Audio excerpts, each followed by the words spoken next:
Hey, welcome back to the barn here in Pittsfield, Vermont, SpartanUpPodcast.com.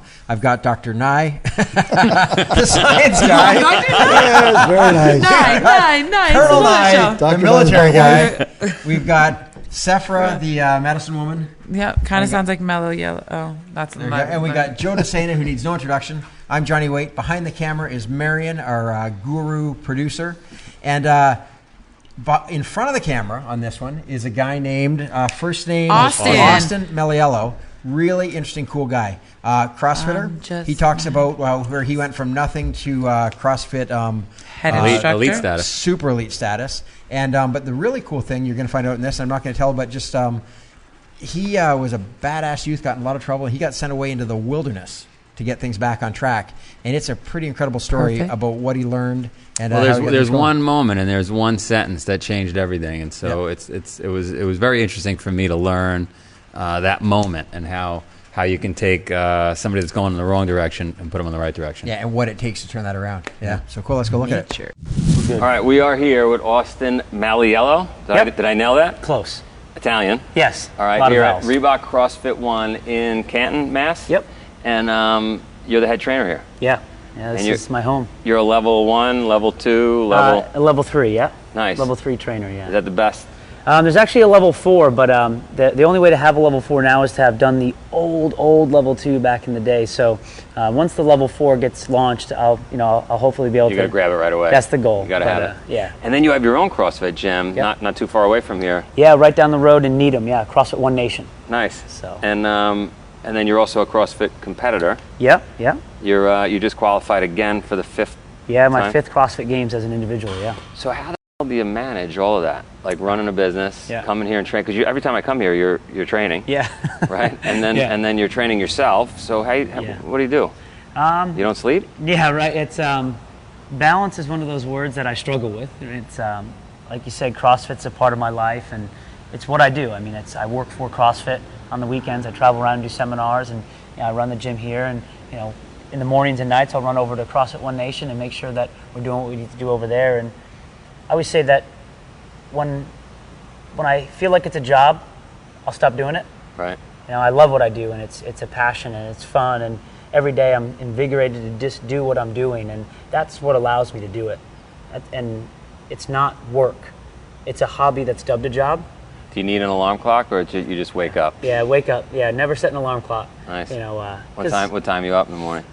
Between 5 and 5:30. Right. Yeah, I mean, you're up. Yeah. You sit up straight, ready to go. Oh yeah, you get up and I'm a routine guy. I have my routine, and I sometimes get the most work done before 7 o'clock.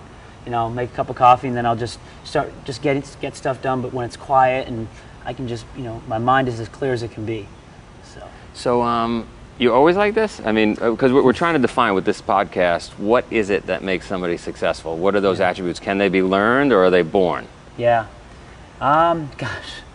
It's my life it's sort of like it's massive ups and massive downs. And growing up, you could say I was a disgruntled youth, if you will. And where'd you grow up? I grew up in upstate New York area, just outside of Poughkeepsie, Millbrook area, and just like a lot of kids, grew up in a product of a divorced family, and then from there just went down the path of trying to find different ways to outlet how I felt, and it ended up me getting arrested, getting shipped away. I actually got shipped away to I guess you consider it I was in the woods for 2 months. So what age were you then? I was 17 at that age, so shipped away right before my senior year of high school. I was out in the middle of the Uintas in Utah, and the desert out there in Utah, just hiking about 11 miles a day with a backpack, and they drop food off every week for you to hike with. And from there, after 2 months, I went down to Virginia to a school there for 2 years, and left campus about 5 times in 2 years. And just trying to break out. Yeah, well, no, like you weren't allowed to leave. Oh, yeah, like you couldn't. Yeah, so you were on campus for 2 years there, and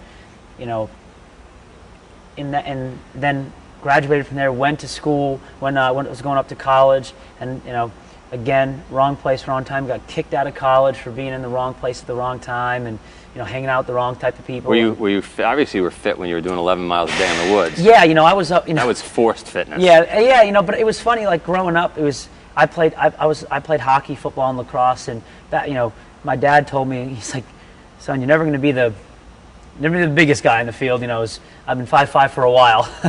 Right. And I saw him one day just do like 75 push-ups, and I was like, and then I tried to do 75 push-ups and got nowhere near that. And so that's actually what I'll never forget, that moment when he said you gotta work harder than everyone, because you're not going to be the biggest, you're not going to be the most talented. And I took that as the truth, and I just started working out a lot, and whatever it may be. And I became the gym rat, because that's all I knew at the time. And that's the moment. If you ask what was the impetus behind, But was that pre getting shipped off? Yeah, that was Okay. before all that. I mean, I remember being out in the woods, and I would wake up and I would just do push-ups with my pack on. And one time I was in the desert and I stepped on a cactus. It was awful, But so I remember doing all that. And even when I was down in Virginia at that school, I remember, like we did this thing where if you did something bad, you actually had to like clean the whole campus. They called them crews at night, but you actually had to run. So after dinner, you'd change your clothes into sports clothes, and then for about an hour and a half, you'd take the trash and you'd have to run it was crazy. If you pull back, it's the most insane thing I ever thought about. But like every building had like water bottles, and they were called, blueies, we called them. Just like the ones you stick into the offices. Yeah. And you had to like run those and disperse them around campus. And the garbage you had to remove. The garbage, and then you had to clean everything, and you always had to be running in place. So if you were like cleaning a table, you had to be running in place while cleaning the table. And I remember like I became the head of that event, and because I was like, this is great. You get to work, and obviously there are some jobs you didn't want to do, but I remember like how many of the blueies could you carry, and then you'd time yourself how fast you could go, because it was a pretty big campus. So I remember doing things like that, and learning a lot about myself in that time. But Sure. But I was always a bit of a nut job when it came to fitness. Most people are like, I hate that. I don't ever want to do that. I was like, I'm going to run this thing. Nice. And then that stuck with you, and then you got into CrossFit.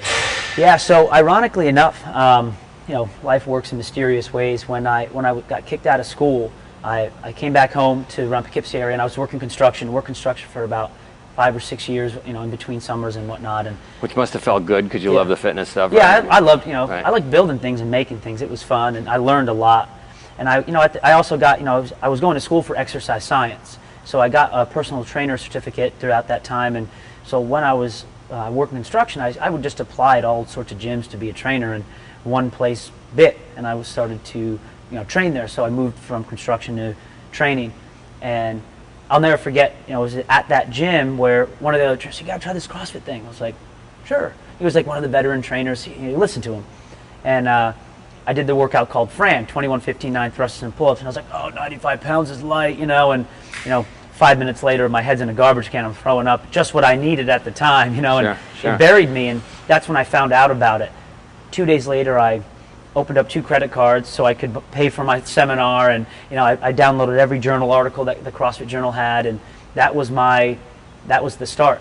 So You were hooked. I was hooked, and then from there, I went back up to school about 6 months later to finish my degree, and I was living in Syracuse, and that's where I was actually, my first CrossFit gym I went to was up there, CrossFit DeWitt, and I would go to school twice a week, and then I would train and do CrossFit the rest of the week. You just fell in love with it. Yeah, it was like most of my life I was an all or nothing type of guy, and thank God I found CrossFit at that time in my life, because I went all in, and went to all the seminars I could, read every article I could, and that's when there's this movie, Every Second Counts. It was a documentary of the 2008 CrossFit Games, and I watched that. I was like, well, this is what I'm going to do. Right. And my It was like carrying the blueies. Right, yeah, I was like, this is great, and I showed my girlfriend, my now wife, and she goes, whatever, and I would watch that every day, like a kid watching, Disney movies on repeat, and that's what I was like, I'm going to go to the CrossFit Games next year.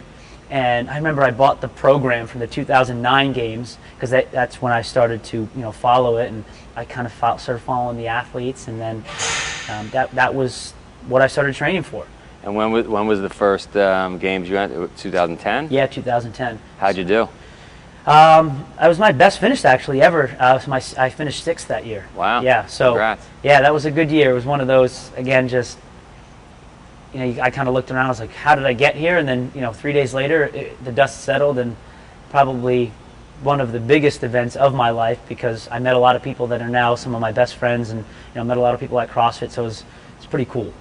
I hope you're not sitting still while you listen. If you are, you better get a burpee break in.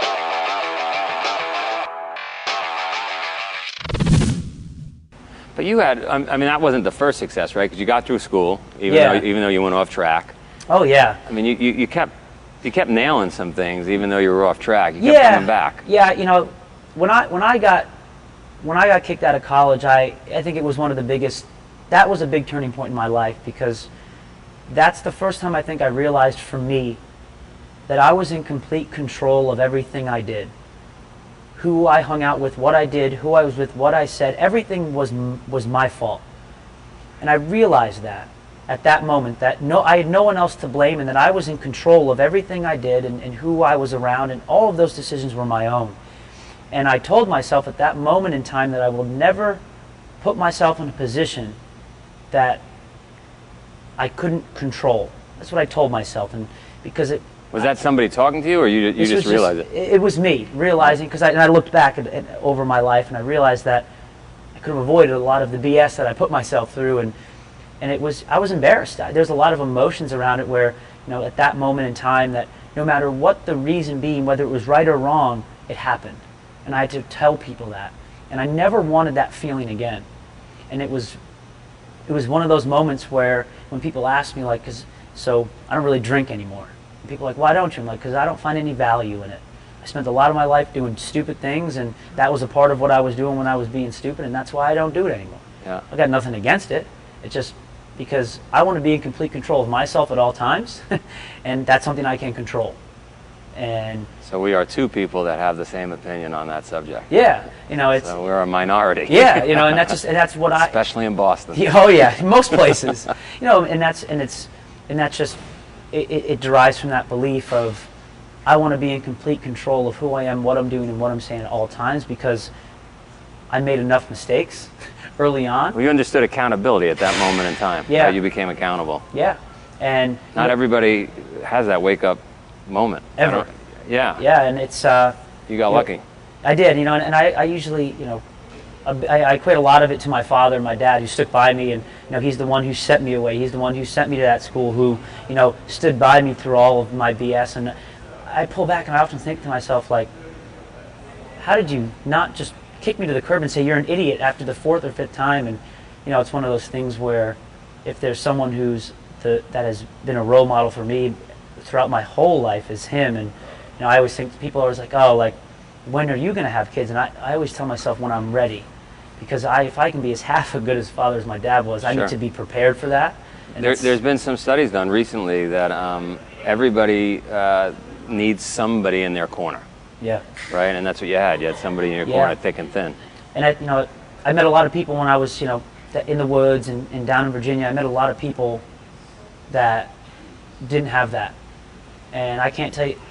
When we were with them, when we were down in school for a couple of years, and it was amazing how happy they were. And then I get a phone call a year later that they killed themselves. Wow. Or they're not doing so well. And if I were to say what's the common denominator, they didn't have that person in the that corner. Person, or that person was no longer with The them. amazing thing about that is people are willing to go in your corner. You just got to ask. Yeah. Like, people want to be mentored. I'm sure you'd mentor anybody that asks, as long as they're willing to put the time in. And yeah. Right. And it's just having those people, but. Asking's hard, because then you're vulnerable. Sure. Yeah.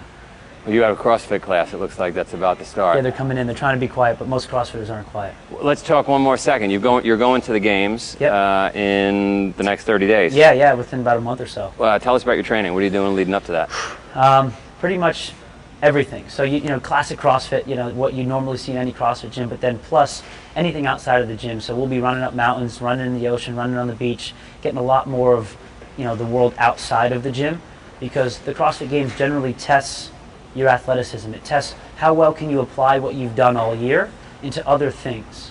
Where we just see perennially, gosh, for games I've been to, we've swam in the ocean, we rode a bike, and we ran up a mountain. And you pick up objects, throw them on your shoulder, and you run with them. Yeah, you got to still be able to do your pull-ups and your muscle-ups and be really good at that. But you have to be able to apply it to everything. And how far can you throw something? How far can you jump? All of those things are application of your fitness. So that's what you do now, and you have to train a little more too, because you're going to do more in a day, so your volume goes up a little bit as well. So what tip would you give someone out there that's hoping someday, like you did in 2010, to get into the what would you suggest? I get that question a lot, and I tell everyone the same thing. Follow CrossFit.com for a long time. That's what I did.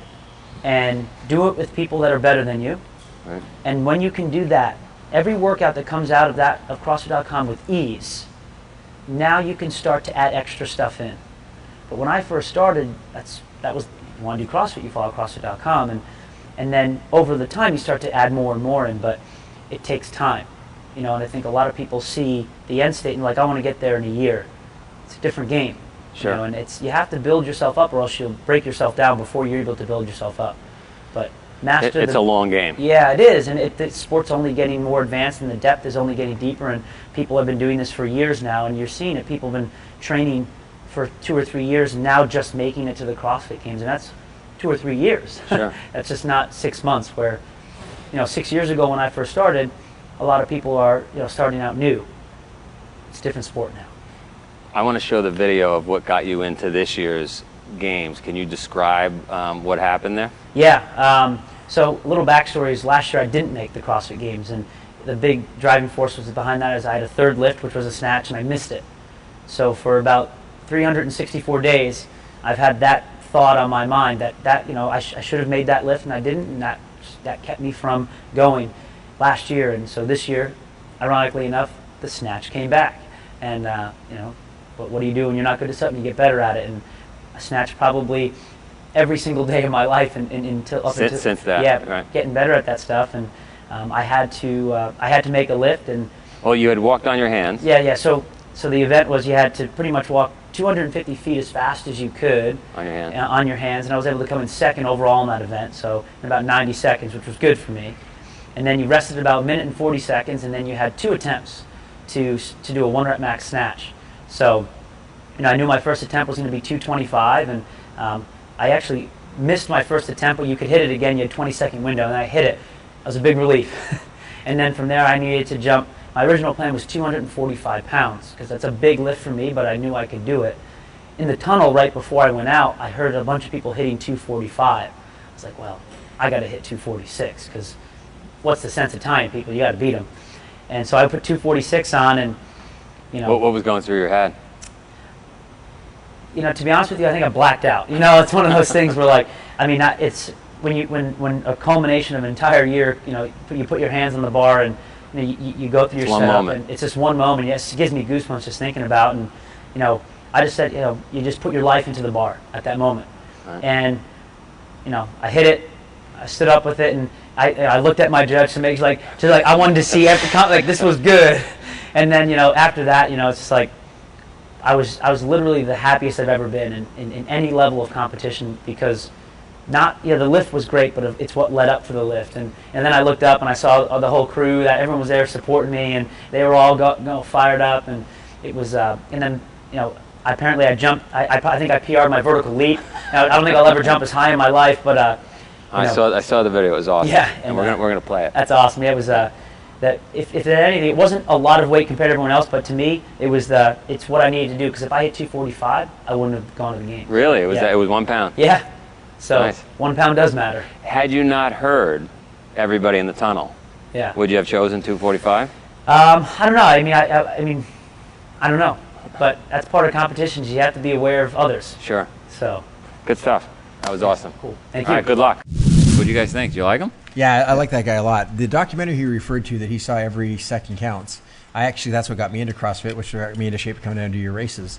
And he ended up 6th in the world, like the CrossFit Games. That's the real deal. I know deal. some really, really strong, awesome athletes.